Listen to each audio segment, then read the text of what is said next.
Well, welcome to the library studio, and here we are in the Yahweh vlog.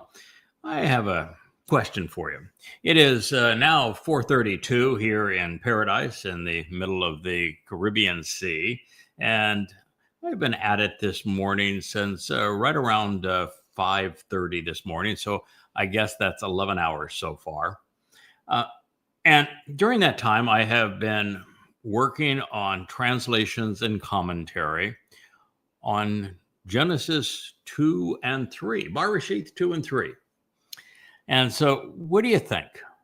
This is the oldest text there is in the Torah. It's one that everybody thinks they know, right? That, heck, there was a garden and there was a couple of people in it. Adam and Eve, they even say, were in it. And, they were naked and soon enough, a serpent, Satan, slithered into the garden, and that dastardly dude, he convinced the woman to take a bite of an apple. And lo and behold, she corrupted her man and, well, got really, really mad, and they were booted out of the garden. Isn't that the story? That's the story everybody tells. Wraps it up in a nice, pretty package. Yeah, guess what? It ain't actually that way. One of the most profound insights that I found along the way, and I'm doing this story because I'm following God's refutation of the mother goddess cult that you've heard me talk about here. I really, they've gone dark again, so I really don't give two hoots about them. But God does. Turns out he really has a lot to say about them, and so he took me back to the story in the garden. And you might know I did a full 2 hours on it about a month ago on a family blog, telling you all who would listen that the story of what actually happened in the garden was really very different than the overall perceptions in it, and that Chawa was a much different character than she had been portrayed. Well, guess what? What I found, I did not expect. First of all, as this mother goddess cult has tried to use an AI bot, a chat bot, to disparage the identification of the Chodar in Yeshaya 11, which is actually in God's voice. So it's a fairly important characterization. I found something that will blow your mind in terms of, just as the Nakri citation that I keep on referring to in Second Chronicles 6 isn't the first mention of the Nakri, and that it's first presented in the 29th chapter of Devarim in the Torah. Well, guess what? The attributes that are afforded to the Chodar and the very designation Chodar itself is first presented in the second chapter of Barashith. And it's exactly the same story. What you're going to find as we go through this material, that the Chodar, he is the tree of knowledge. And God said so explicitly through Isaiah. And while that's amazing as a confirmation, I mean, it was one of the most riveting and affirming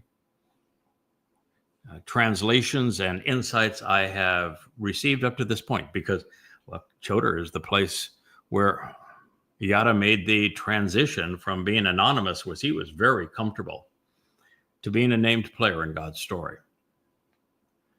And come to find out, he was identified in Barashith 1 and 2 before this all began, and identified with the tree of knowledge. And I will prove that to you beyond any question, any doubt, as we move through that material in a future program. But that actually isn't the most important insight in the story. And that's because the fall of man isn't the result of man, nor is it the result of woman.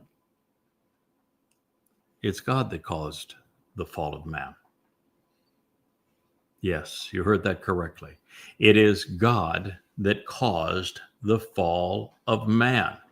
And when you come to understand why God caused the fall of man, you're going to have a entirely different perception. Not only the story of what transpired in that garden, but of the 6,000 years since that time, as well as what you're part of, what you're listening to, what we're doing exactly at this moment. I'm giving this to you now as a teaser. And I don't think that I could overhype the profound nature of what I came into in terms of this discovery today. It'll literally blow your mind as to what transpired there. This is such an exciting time. We are learning at such a prodigious pace.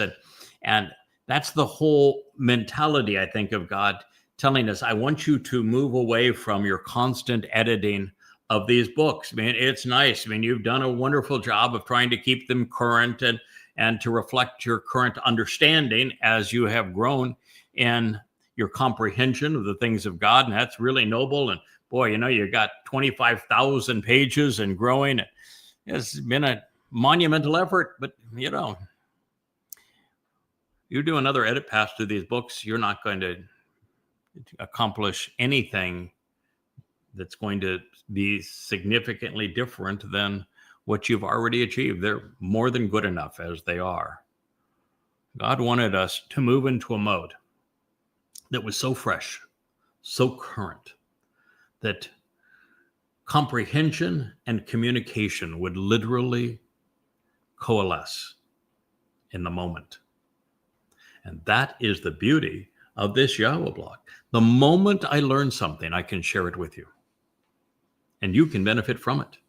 Literally, comprehension and communication have coalesced into a stream of consciousness that is powerful, earth-shattering, soul-transforming. And we're all part of it.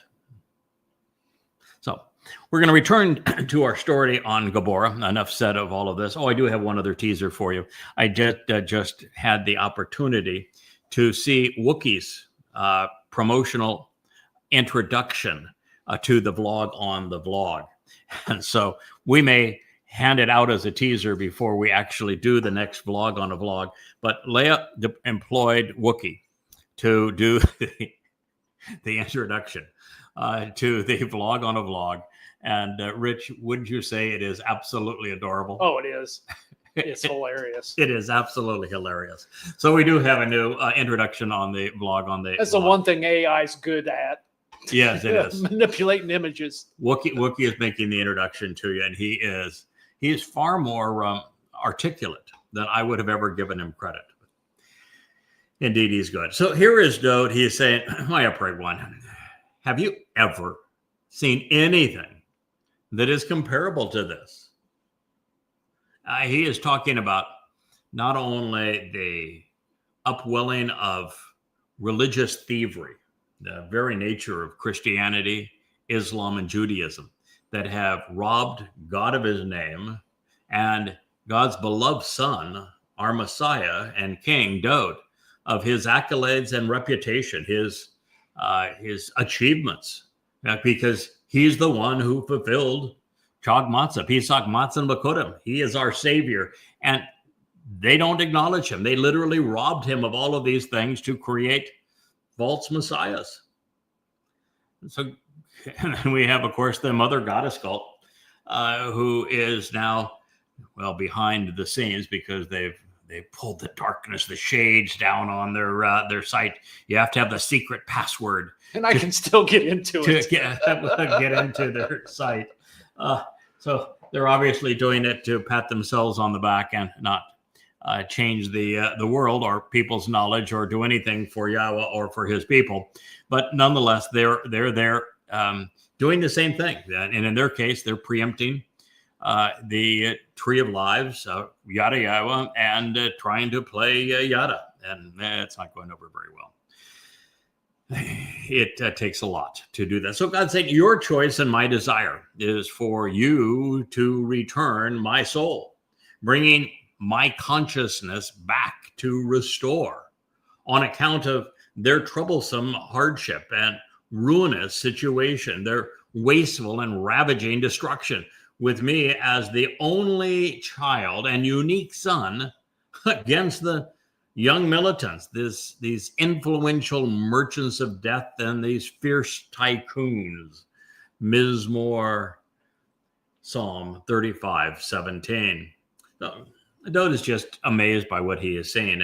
And as we move closer to his return, he is saying, listen, we're going to have to work yet another miracle with my soul. It's time to come back a third time. We need to return, bring my consciousness back. There's a lot of work to do. And it begins, of course, with Shub. God said in the book of Hosea, and he says it really throughout the Torah, that because his people have rejected him, the only option now is for them to shub. And so until they shub, God's not going to shub. They must return so that God can return and restore them. And Dode's saying, you need to do that through my soul. He has deployed Dode's soul already twice. There will be a third time on account of their troublesome hardships, their ruinous situation, their wasteful and ravaging destruction. This is really all of humankind, the entire thing from top to bottom. I mean, the MAGAs are out of control. The Marxists are absolutely nutsoid. The Muslims, well, they are worse than they have ever been, and they've been really, really bad over the last 14 centuries. Christians are as belligerent and as lost as ever, continuing to demonize Jews. It is a horrible situation that we find ourselves. The world is about to be ravaged and destroyed. What a waste. And so those saying, I am the only child. I am that unique son. And yet all of these people, from the militants to the influencers to the merchants of death, the tycoons, they are all hostile to me. Who are the tycoons? They are a fellow that owns X, a fellow that owns Facebook, the fellow that owns and controls Google and YouTube, the one that now owns TikTok. It's the internet now is the purview of tycoons, and they have their own agenda. And the United States has become the merchant of death, and China's not too far behind, nor Russia, building and selling the weapons of mass destruction. Look at what the United States just did, selling atoms and all manner of sophisticated fighters to Saudi Arabia, of all nations, the very nation that perpetrated 9/11. And so he's just looking at this and says, good God, how could you be so stupid? And it's a horrible situation we find ourselves in. So writing these words 1,000 years before, he would return to fulfill Pesach, Matzah, and Bakurim, Dode realized that in spite of what he had achieved, there would be those who would bury him, in spite, again, of the fact that this crime of identity theft would be unparalleled in human history. It is Christianity that says that Dode was dead and buried. He was excluded from heaven, which is why they felt justified in stealing everything God said about him and giving it to the imaginary Jesus. He knew that his Father's desire and his own was for his nephesh soul to return for a second of 3 lives, and that with his consciousness and placed within a disposable Bashar body, he could restore the rift, precluding the separation that and breach of the covenant vows that existed and was so pervasive throughout the world, and particularly in Israel, and that he would have to return a third time to finally rectify this great rift. So I cannot claim to be as bold. Unlike Dode, I did not volunteer for my role. I was not asked to do as he did, which was to write prophetically of the torment that I'm going to endure to fulfill Teruah a century before enduring it, which is what he had to do. But I'm equally confident that Yahweh knows what he's doing and that I can trust him. I, too, will rush headfast and head first into the fray, endure whatever hardship there is, and not recoil, no matter how ruthless the stripes which come with this tough territory. Yahweh has never been popular, nor have any who have spoken for him become popular. You are not going to succeed as an influencer if you speak the truth and for God. Those who do are rebuked, as was he. Now, there is another difference. While I was chosen, I am not the chosen one. While I am a child of the covenant, I am not Yahweh's firstborn. And while my body will be mangled as was his, those who reject what I'm offering won't live long enough to spit out their disdain. My king had to endure being plundered and slandered for 20 centuries. Dode's foes have been militant, whether seen as Imperial Rome, Roman Catholicism, or especially Muslims. Considering that Christianity and Islam have made merchandise of men in the process of becoming the merchants of death, Dode knows that those who have fattened their wallets have deprived their souls. And even the most challenging moment, even as we are disparaged for his sake, we're going to remain appreciative. Ours is the most rewarding and enjoyable job on earth. Our Father is uplifting and enabling, empowering and enriching. No matter how much we give, he's simply better at it than we are. And after a while, we realize that even with him doing all of the heavy lifting, Yahweh is so appreciative of our willingness to listen and respond. It is his preference to be prolific in his praise. And yet occasionally we get to do as Dode is doing here and return the favor and express our gratitude. Keep in mind that Yahweh has chosen a process, a mode of operation, whereby after he was told by his people, the children of Israel, that they never wanted to see him again or hear from him again, he said, I think that's a great choice. I'm happy with that choice. And what that means is that from this point on, God would do everything through men of his choosing. He fulfilled Pesach, Matz, and Bekurim through his beloved son Dode.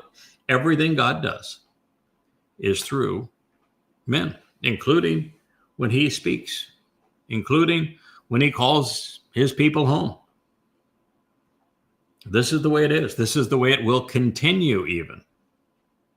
God is going to administer forevermore through his beloved son Dode. And Dode is going to delegate his will.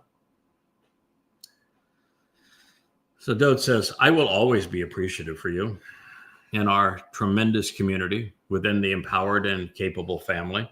I will radiate your light as I confidently express your greatness.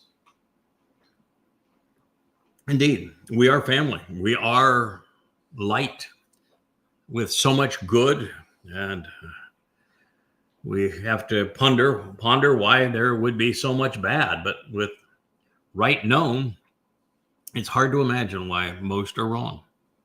With love in the offering, why do so many hate what they should appreciate and love what they should hate? He asks, is it wrong for my adversaries to celebrate over me? Those who deceive and mislead loathe and abhor me, shunning me inappropriately and undeservingly, doing so in vain and for nothing, while winking their eyes with the appearance of annoying gladflies and mosquitoes. Mizmor Song 35:19. This is not the first time that the carets, these gadflies and mosquitoes, these swarming insects will come into play. We will read about them again. as we return to the garden. So no surprise, but I have a thing for mosquitoes. I don't like them. The only mosquito I have met that I can tolerate is a dead one. They are not only the bane of the tropics. I barely survived a bout of malaria while exploring Africa, well, now 50 years ago. But did you know that the only buggers who bite are females? And yet, more than these diseased bloodsuckers on wings, we should all despise those foes. They have misled far too many, and they have picked the worst possible fight. They are to be abhorred for shunning our Savior. The religious and conspiratorial are only fooling themselves. It is certain that it isn't reconciliation, it isn't salvation or harmonious relations that they speak, but against those who are impulsive rather than composed and thoughtful, easily stirred and readily shaken on earth. They constantly devise and plot. They propose and impute deliberately fraudulent statements and treacherously dishonest messages, tossing out words of feigned betrayal. Their open mouths and greedy boasts against me are, as they say, aha, in a malicious way. Our eyes have seen this, that, or the other thing. Mizmor Song 35:21. Yeah, it's just reprehensible. The things that are said against Dowd. Oh, yeah, he's dead and buried. We know where his grave is. Dowd can't be our savior because the Torah is against human sacrifice, and they can't even think that through. It's truly astonishing how people have devised and plotted against Dowd.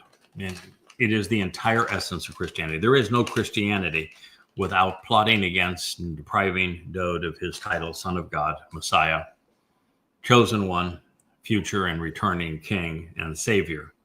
Dowd is the one who was crucified on Passover. He's the one whose soul went into Sheol, hell, to deposit our guilt so that we might be perfected in God's eyes. He was the one who was released on the first day of the week. He is the product of identity theft. They have plotted and proposed and imputed all manner of fraudulent statements. And, they have a whole New Testament with Jesus said this and Jesus said that, but Jesus never existed. He was a caricature that was created by Paul in 52 CE and developed over the next decade. In fact, more than a decade, all the way through 66 CE. And then the first two Gospels, which is Paul's term, were written a decade after that in 75 CE by two people who were never eyewitnesses to any of this. In fact, their loyalty was to a man who also wasn't an eyewitness, and that being Paul. It is just a pile of lies. And Judaism is no better. Rabbi Akiva, the father of rabbinic Judaism, created the religion by countering the false Messiah, Iesu Christou, of Paul, with a false Messiah of his own, Bar Kokhba, from which Israel gets its six-pointed star. And it's the founder of rabbinic Judaism who not only lied about the false Messiah, but he brought the wrath of Rome on Israel, on Judea, and caused it to be named Palestina, which is what is the haunting name now that looms over Israel and will ultimately cause a Fakistinian state, a Islamic state of terror, to be carved out of the heart of Israel, making Israel indefensible, all because of what Rabbi Akiva did long ago. And of course, by causing the diaspora. It is Rabbi Akiva who set Jews up for the pogroms and for the Holocaust. And yet he's the founder of rabbinic Judaism. So Dowd was looking at this and said, it's hard to imagine the deliberate fraud, the treacherous, the dishonesty, the tossing out words of betrayal. And yet that is what we witness. So Paul, Akiva, and Muhammad created Christianity, Judaism, and Islam to aggrandize and enrich themselves, not to save anyone. They made a deal with the devil, and they deposited millions of souls in Sheol, including their own, in the process. It is literally impossible to think oneself into a religious or political or conspiratorial position. Those who are drawn in are typically impulsive and easily persuaded. For example, since it is the most popular, consider the idiocy of Christianity. There are no contemporary eyewitnesses. None. The first to opine the notion of an Iusu was Paul, beginning in 52 CE, and he admitted that he was demon-possessed and controlled by Satan in his second letter to the Corinthians. He never once quoted anything his imagined Iusu said, and he misquoted God on every occasion, no exceptions. His position was, since God failed with the Torah, he authorized me to contradict him and offer a plan of my own, one based entirely on believing me. It's Christianity. But he's not believable. God's not a man. Men cannot kill God. And the proposition of resurrection is both pagan and counterproductive. Counterfeiting is not a path to prosperity. And that's all Christianity is. When we read the New Testament in the order it was written, Paul's 14 letters appear 10 to 20 years, some 4 to 5 decades even, before the Gospels or Acts. And those letters are not only filled with errant citations and contradictory statements, they are an admission of failure. Paul issued repetitive, blanket condemnations on those who heard him preach. Those who heard him all rejected him based on the idiocy of his claims. It's just like Muhammad. The Quran constantly states, as does the Christian New Testament, that those who heard Paul and Muhammad universally rejected them, mocked them, even knew that they were speaking for Satan. And if that were not enough to impugn the religious forevermore, it was based upon creating a counterfeit of the actual Messiah and Savior by the process of identity theft, literally plundering the Son of God of his acclaim and his achievements. Then, for worse measure, Paul and pals robbed Jews of the promises Yahweh made to Israel, all without a stitch of evidence supporting replacement foolology, and all facts to the contrary that put us in a position where the lyrics of these psalms scribed 3 millennia ago are in direct refutation of Pauline Christianity, to say it's utter nonsense. And it is. Should you not think so, I would encourage you to do what none have done before. Not a single person has made their way through even one full volume, much less all 5 of Christianity, and remained a Christian. The evidence against the New Testament, against Paul, against Iusu Christou is overwhelming. So Dode is correct. Religion, politics, and conspiracy are deliberate frauds. They're treacherous schemes to deceive and an overt betrayal of trust. The instigators of the Abrahamic religions were greedy bastards with a malicious bent, not unlike the psychopath fleecing the mother goddess conspiracy cult of diabolical personality, all in league with Hasatan. Literally, it is Satan that has pushed their buttons to get them to do as they're doing, just as he did with Chava long ago. So without adding anything of merit, they simply denounce what they once valued. Flapping their lips, they reveal nothing other than their lack of chakma, intelligence. And that's inexcusable, since in both occasions when they claim to have identified the voice of their Ruach M, their spirit mom, there was no Ruach and no M. Just a failure to recognize that chakma is a feminine noun. And if that were not sufficiently moronic, their second mistake was to change Yahweh's name to make our Father transgender. They claimed that the Yod was masculine and the Wah was feminine, representing daddy and mommy. But one small little bitty problem, well, two actually. They are the opposite of their gerrymandering. The Yod is feminine and the Wah is masculine. Dode takes solace that Yahweh is aware of their malignancy and their malice. The son's relationship with his father is unassailable, and you will note Yahweh remains throughout, no matter where you look, throughout the Torah, throughout the prophets. He is always masculine, singular. Turns out he's really not a fan of transgender. You have witnessed this, Yahweh, Dode says, my upright one and foundation. You are not silent or inactive. Using an engraving tool, you inscribed this message and you plow right through this crafty and devilish plot. All the while, you never distance yourself from me. Psalm 35:22.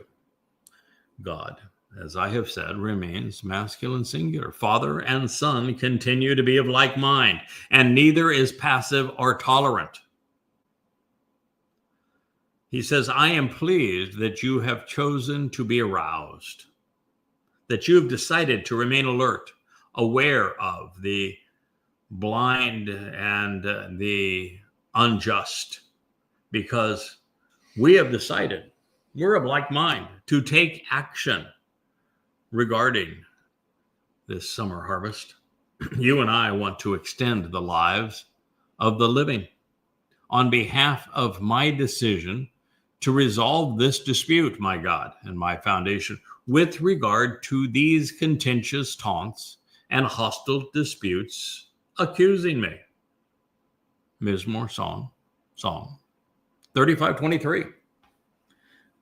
Simply stated, to oppose Dode, to not rally around Dode, to not make Dode the center of your message, and that he fulfilled Pesach, Matzah, and Bakorim, so he is the tree of lives. There is no way to the Father except through the Son, and the Son is our former and returning King, the actual Messiah and Son of God. He is Dode. If that isn't foremost in your mind, then you do not know Yahweh. You are not part of the covenant. You are not of value. And if you are not of value and you are therefore perceived as being opposed to Dode, that is to tangle with God. To rob the Son of his titles and achievements is to engender his Father's wrath. And as for the summer harvest, well, this is Shabuah. And it is on Shabuah that, well, these mother goddesses, for example, they claimed that the harvest of standing grain was their harvest. And, well, they're going to be seen as the worthless chaff that is blown by the Ruach spirit, the very spirit they revered as their mother. And then they're going to be dispatched to Sheol by Yahweh's chosen Malach, spiritual messenger. Turns out God had a lot to say about fractured families. Covenant was broken with him long ago. And he wanted to make sure that the last two witness to the covenant would understand exactly what it feels like to be part of a fractured family. And he wanted to make certain that we would understand all of the references he had already chiseled in stone, that he had etched into his word, that he had made indelible, so that we would learn and grow as a result of knowing God's position on cheating on the covenant, on a fractured family. So we must never lose sight of the fact that contentious taunts to bury Dode, to justify stealing his identity, to manufacture a Christ or a mother God, are entirely dismissed prior to the 5 volumes of Twistianity and Yada Yada collection.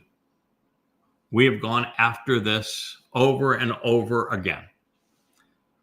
Without Yahweh's collaboration with Yada, this entire Mizmor remains incomprehensible because no one understands what we presented throughout Twistianity, that Christianity is a product of identity theft, that Dode was the victim, and that Jesus never existed. And so it is essential to know that when trying to analyze the message in this song and appreciate the vitriol God has at those who have worked against him, including the rabbis that trained Paul for this position and the rabbis that fought one false Messiah with another. In the case of Akiba with Bar Kokhba. It is only throughout the Yada Yahweh series that the greatest crime in human history was solved and that the greatest discovery ever made is presented and proven for you. Since it is now readily apparent that Dode has passed judgment on all of those who have opposed him and those who have come against his herald, his admonition would have brought an end to the deadly and destructive nature of religion and conspiracy if there was even a modicum of intelligence to be found among them. As I would say, as I publish, and I'll send it out for final edits tomorrow, and we'll see if Mariah, who's the one who's going to be transforming it into a postable document, is able to do so. It's long now. It's about 65 pages in length. If confronted with absolute proof that God despises them and that they're wrong about everything, it'll be interesting to see if there's even a modicum of functioning brain cells in the group, and if they will just continue to dig in and wallow in their own vomit, or if they will attempt to come clean. What's your bet there, Rich? They've already quadrupled down, so I won't be surprised if they do something stupid. Yeah. And I will see it because I see it all, because not everybody in your group is loyal to you. Yeah. So the bottom line is that God says that they're going to continue. And well, I find them as nothing but an irritant and an amusement. God sees them as far worse. And he is using this fracture of the covenant family to help explain while he is so utterly frustrated with his people over time. When we kind of getting back to the teaser I had at the beginning of this program, when you come to appreciate why God caused the fall of man, and while there has been 6,000 years for man to develop some grit, some character, some intelligence, some knowledge along the way, so that man finally becomes interesting to God again. Even if there were only 6 people, that's more than 0 in the garden, because neither of those 2 were of any interest to God. Even if there were only 6, 66 would be 10 times 6. 666 would be like the ultimate win for God. 6,666. Oh my goodness. What a marvelous result. And I don't know over that 6,000 years how many there will be, but I can tell you that if there were only 6 or 66 or 666 or 6,666, it is from year 6,000 to 7,000 that we will have the opportunity, as the tree of lives overshadows the garden and the tree of knowledge sits in the center of the garden to bear its fruit. We will have the opportunity for 6 to become 7, 66 to become 70, 666 to become 700, 6,666 to become 7,000, and perhaps 70,000. Although I don't want to push it too far, because it is really obvious that God's not interested in quantity, but instead quality. And I think that had it been a different result in the garden, God would have been happy with Adam. It just wasn't. It wasn't satisfying. And God had no issue whatsoever rolling the dice and saying, given time, I think things are going to turn out better. I think we're going to restore that tree of knowledge. And I think it's going to point to the way of the tree of lives. And I got a couple of guys. And over all this time, I think they're going to work together. And it's all going to work out. And indeed, he's right. Well, now that it is readily apparent that Dowd has passed judgment on all those who have opposed, he and his herald, he says, you have decided to judge and adjudicate through me, consistent with your integrity and your sense of what's right. Yahweh, my God, negating their celebration regarding me. Mizmor, Psalm 35:24. You have decided to judge and adjudicate through me. Your will is to execute justice, both defending me and condemning with me, consistent with your integrity and sense of what is right. Yahweh, my God, negating their celebration. You can look at this in a number of ways. There are those who want to take one statement out of Yashayah and say, God alone saves. And so that we don't need any stinking Dowd to do salvation. God alone saves. We don't need any Choder or Bashar or Nakar or even Adamar Parah to save. God alone saves. No, he doesn't. God alone doesn't do squat. Excuse me, I know him pretty well, and I know his sarcastic nature. And so when I say he doesn't do squat alone, comment on very high authority that that's correct. God said it. I'm happy that the children of Israel said to me to go away and shut up. They never wanted to see me again. And I made it real clear, I'm not returning to them until they return to me. How in the hell is that going to happen if God doesn't deploy someone to make that happen? How in the world does God fulfill Pesach, Matzah, and Bakorim without Dowd doing what he promised he would do?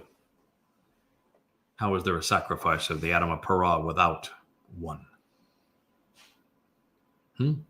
Why is Yahweh returning with Dowd, who is Elyon in his presence?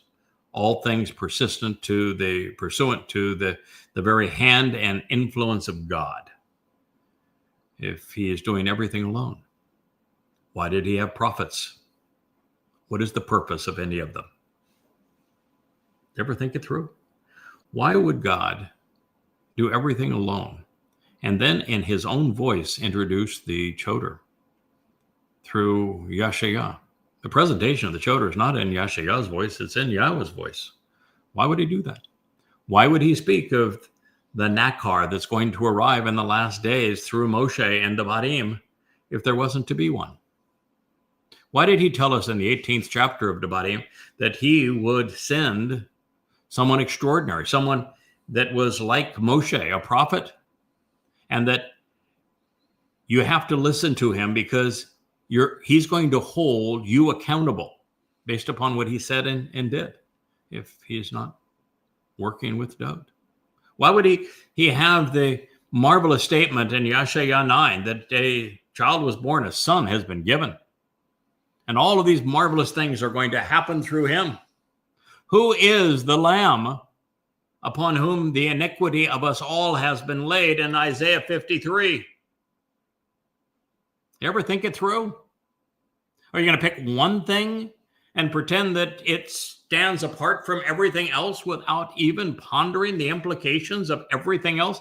When I came to the realization that Dowd had volunteered to serve as the Passover lamb and fulfill matzah, taking our guilt into Sheol, and that he had decided it was in his interest to do so, and in God's interest to do so, and his people's interest to do so, by studying the Mizmor, the Psalms, 1 through 30. Now we're at 35. The first thing you have to do when you recognize that Dowd had volunteered to do this is to process it through everything. Isn't that what it says in the 22nd Mizmor? Isn't it what it says in the 88th Psalm? Isn't that the message that is conveyed through Yeshaya, Isaiah? Do you find it consistent all the way through? Do you find where Dowd would have figured out that this was his calling? And that he realized by looking at the Exodus that if he didn't do this, his job of being king forevermore was going to be impossible. But if he did do it, it would all fall into place. He'd be respected for the first time. You have to view it all together. There's a remarkable word that I'm going to share with you in a future program. It's how etz becomes etzah. Etz means tree. Etzah is the feminine of tree, just like para is the feminine of par. But it adds such richness to it that you find the spiritual celebration of etz as etzah as one of the 7 spirits of Yahweh. And it leads to the spirit of Diath. And so what you have is the tree of knowledge in the presentation of the choder, which is why the choder, of course, is a stem. They grow on trees, in case you haven't noticed. And he's a netzir, one who branches out as an observant branch. And if you were also curious, trees are also shoresh. They're rooted, which is what is said of the choder. Right? What you have to do if you're going to try to understand and explain something pursuant to God is to put it all together, to see how the whole picture, when properly framed and looked and observed from the proper perspective, how it tells a unified and consistent story. And those who will pluck something out of context and say, well, I'm going to go with this theory, are always misguided. That is what you must do. So here, Dowd is saying that God has decided to judge and adjudicate through him. But there's other places where God says that the rod of divine justice, in fact, in these very Psalms, is afforded the goy whose God is Yahweh. That choder, one of the meanings is rod of divine justice. That's how he's introduced actually in Yeshaya 10 that walks us to the presentation in Yeshaya 11. How can both be true? Just as God alone saves, but he chooses to save through people of his choosing, people that are now known as Dowd and Yada in this particular case. Same thing is true with Dowd. God, as his son, as his chosen one, as the anointed Messiah, authorized and put Dowd in a position that he gets to decide and judge, to adjudicate. But Dowd delegates too. What's good for the Father is good for the Son. And guess who he's delegating it to? The very person he has defended throughout this Mizmor. And that's the same fellow that has been consistent, showing integrity, revealing what is right about Yahweh, my God, negating their celebration, even as it is ongoing, and finally returning Dowd to his rightful place.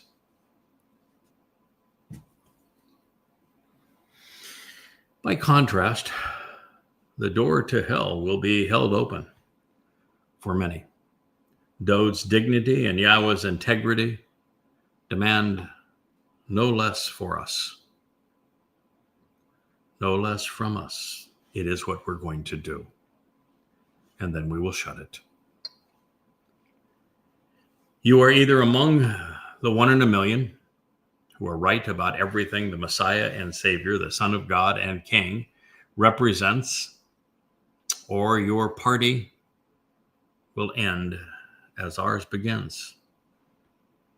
Yahweh will annihilate the religious, the political, the conspiratorial, the militant, while transforming the earth back to the conditions experienced in Eden, this time with a more interesting, better educated cast of characters that has some experience and grit and backbone.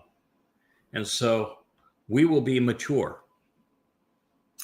celebrants of all that God has to offer. We will appreciate life for having overwhelmed death. We will know the difference between right and wrong. We will have experiences that make us interesting. We will have shown that we can be relied upon when it comes to working with Yah. Never let them say in their hearts or their minds, "Aha, our person." Do not let them say, "We have befuddled and caused confusion regarding him, devouring and swallowing him." 35:25. Yeah, this is a very insightful statement that you really have to be on the top of your game, I think, to have a full appreciation of. You see, in Christianity, rather than Dode, dead, buried, out of heaven, aha, it's our person, Iesu Christou. In Islam, no, it couldn't be Iesu Christou. No, it couldn't be Dode. No, it couldn't be Adam. It couldn't be Moshe. It couldn't be any of those people. It couldn't be Abraham. No, aha, our person, Muhammad. What, with Rabbinic Judaism? Rabbi Akiba, aha, it's our person, me, myself, and I. And if you don't like me, myself, and I, try this Bar Kokhba fella. See how that works out for us. There you go. Look at the mother goddess cults. Oh, no, it's not Yada. It's our queen. She's the right one. She knows about the voice of Mother God. Befuddled, confused. They have sought to devour and swallow him. Devour and swallow whom? They want to devour and swallow Yada, the parah, the fruit of the tree of knowledge. They want to literally devour him, claiming him as their own. It is the very story, by the way, that is told in the garden. You may not know it because it's just not presented that way. But the fact is, based on the introduction and the conclusion to the story of what transpired in Eden, the central figure of that story isn't God. It isn't Satan. It isn't Adam, and it isn't Chawah. It's the tree. The story in the garden is all about how one tree leads to the other. All about the tree. And they want to preempt it, to control it. Because if you can control the tree of the knowledge of right and wrong, you can censure life. You can end life on the planet. You can preclude the fulfillment of the next 4 Moed Mikre. you can play God and have control over life and death.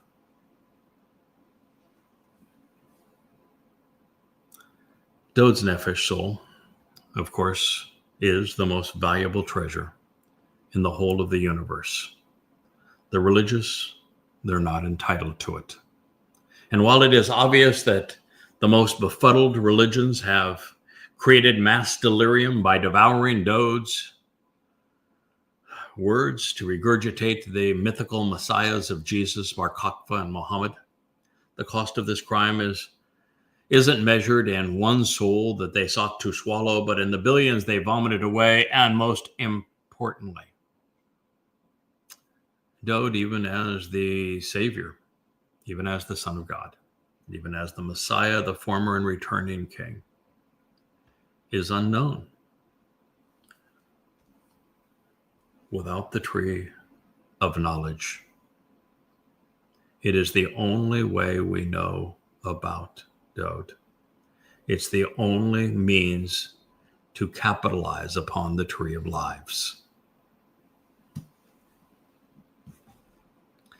He says they have chosen to be shamed for having been consistently wrong, because together they are confused and dishonorable, shamefully digging a hole for themselves. Yes, they block access to their translations and their insights, while celebrating the wrong and the grievous harm done to me.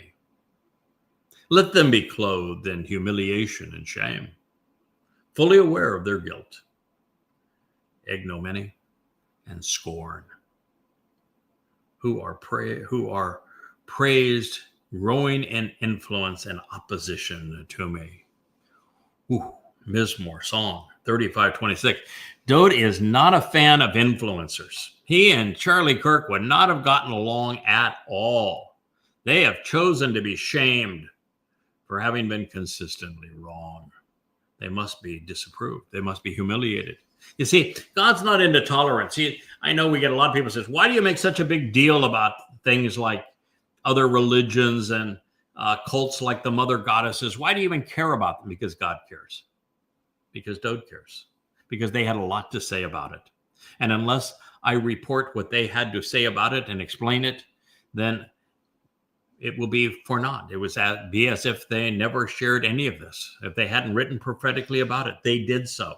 They did so for a reason. My job is not to say, why did you write about this? My job is to share what they had to say about it.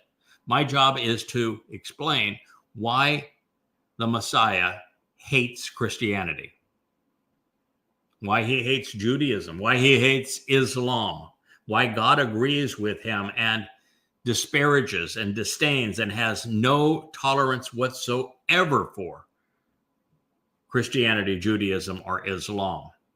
And how today, because of our timing and because God simply does not want to use anyone that doesn't have empathy for his situation, and he has endured 6,000 years of a breach in the family. He has experienced nothing but fractured family for 6,000 years. And he wants the person who speaks for him to have experienced that same thing, to have endured it and to have thrived and recovered and prevailed through it all. Because he wants to show that it can be done. He wants to show that we can have the character to rise above it. He wants these things known so that we have an appreciation for what went wrong, what is going wrong. And it's only until you know what's wrong. It's the tree of good and bad, of right and wrong. And it isn't until you know what's wrong that you are in a position to appreciate what's right. Adam and Chawa had to die for us to appreciate the value of life. They had to fall for us to appreciate what it means to stand. These things are essential. God spends as much time condemning that which is wrong as he does commending that which is right.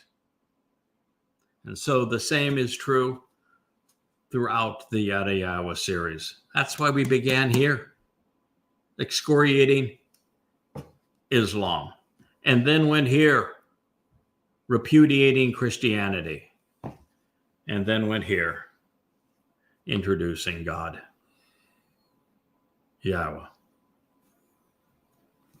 and have our final book, at least until the publication of Coming Home Volume 4, being a thorough analysis of these next 8 years. So you know exactly who is going to do what, when, and where, so that you're prepared. This is where we are. And God wants you to know that he is not tolerant, that he doesn't want to play nice with the idiots. That if you work against him, his son's herald, or anybody that is part of his cast of characters, or you repudiate any aspect of his message, you're in serious trouble, and more so now than ever before, because it's all on the line. 8 years is all we have for Moed Mikre to fulfill. It's now or never. And you know, when Yahweh went back all in, he went back in with, as he said, a lone goy, whose God is Yahweh, to Asher show the way to the benefits of the relationship. His Nakar, his Nakri, his observant foreigner, empowering the Choder, who is the final Zeroah. This Obed Edom on behalf of Dod, who will be the man from Edom who saves many according to God. This is where we are. He's all in right now. You can either capitalize, ignore it all, and 8 years you will be for naught. Or you can do what so many have done and oppose it. And then you will plead for death. He says, let them. This is now the Messiah. This is the returning king. This is how little sympathy he has for those who have caused such hardship, who have spoken against him and his herald. Let them be clothed in humiliation and shame. Let them be fully aware of their guilt, because he's not carrying it away. Ignominy, scorn is the lot of the influencers who have opposed Dod. Every Christian, every Muslim, everyone lured into the promotion of any form of Judaism, even Marxists and MAGAs, all of them. Well, 26 verses in, and Dod remains unrelenting. There will be no excuses tendered or considered, no reprieve. There's no pardon.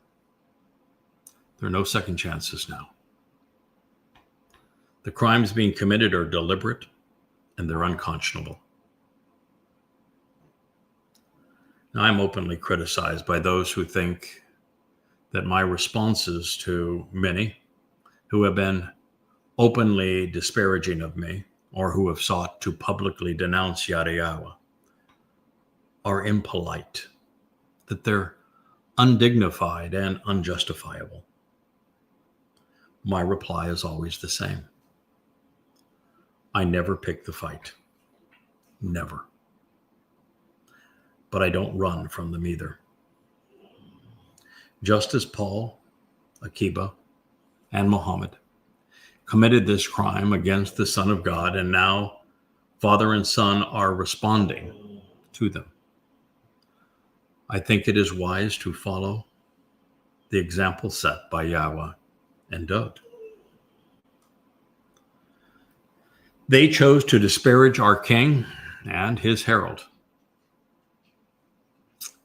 And therefore, Our King and his God are here to restore his credibility and dignity. They were wrong, and they bear the blame. What they have done was dishonorable and shameful. And by having wrongfully robbed the Messiah, they have dug a hole for themselves, essentially digging their own grave. And there will be no resurrection, no pearly gates, no virgins waiting for them on the other side. With the option of being clothed in light available to those who accept our Savior's gift by fulfilling Pesach and Matzah, our souls enveloped in radiant energy, leading to us being Bokorim. The others, well, they have chosen to wear their guilt. And that's telling, because it is what Dod's soul removed from the covenant family, taking it to the place the identity thieves are ultimately headed. They will see it there. Their destiny is etched in stone.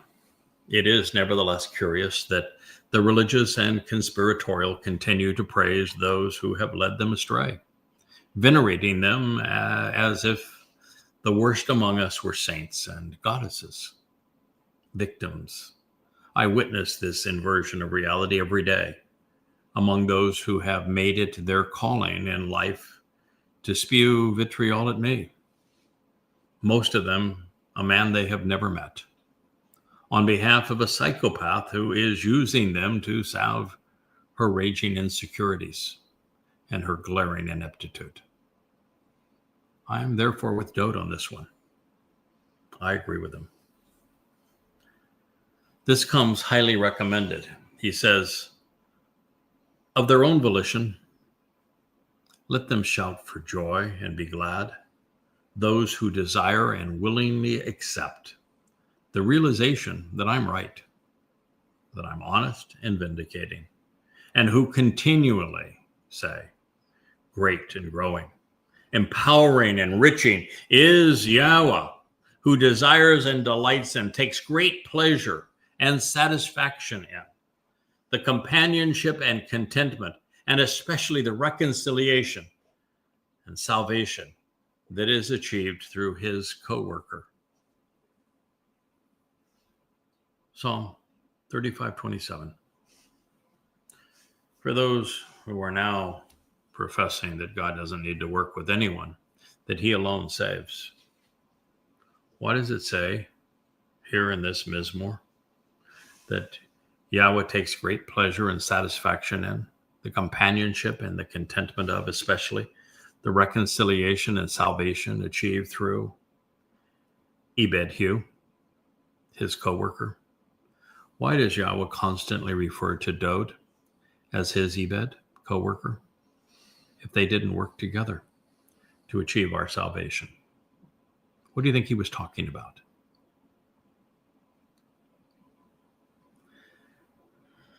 This is perfectly stated.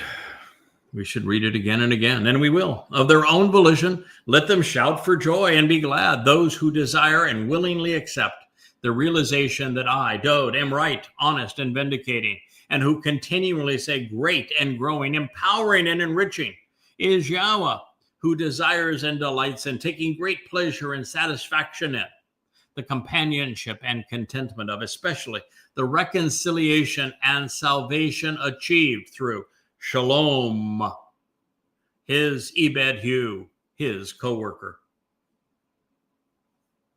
Perfectly stated. It's worth remembering, don't you think? Yes, indeed. Our great lion has grown into his roar.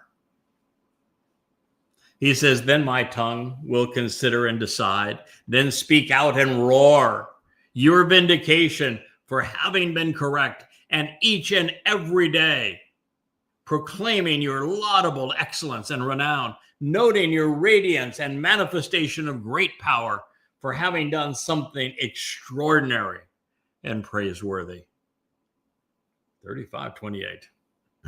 Yeah. I think my king is not only addressing his herald, but most importantly, his father. Yes, there would be one man who, after 25 centuries of lies, would learn and share the truth, thereby reestablishing the dignity of God's beloved Son. And it is true that Dode and his herald will have both served Yahweh at this time for the benefit of his people. And should you think it also speaks of you, well, I'm delighted. For both. For you, for Dode, for Yahweh. Because it means that you have done something exceedingly worthwhile and that you've earned the respect of the greatest man who has ever lived. If that also speaks of you, my hat's off. Congratulations. I respect you as well. So I thank you for listening. We will, in our next program, begin with a summation of this marvelous song. And then we're going to move on to one of the most delicious presentations ever recorded by God regarding his Son. Thank you for listening. And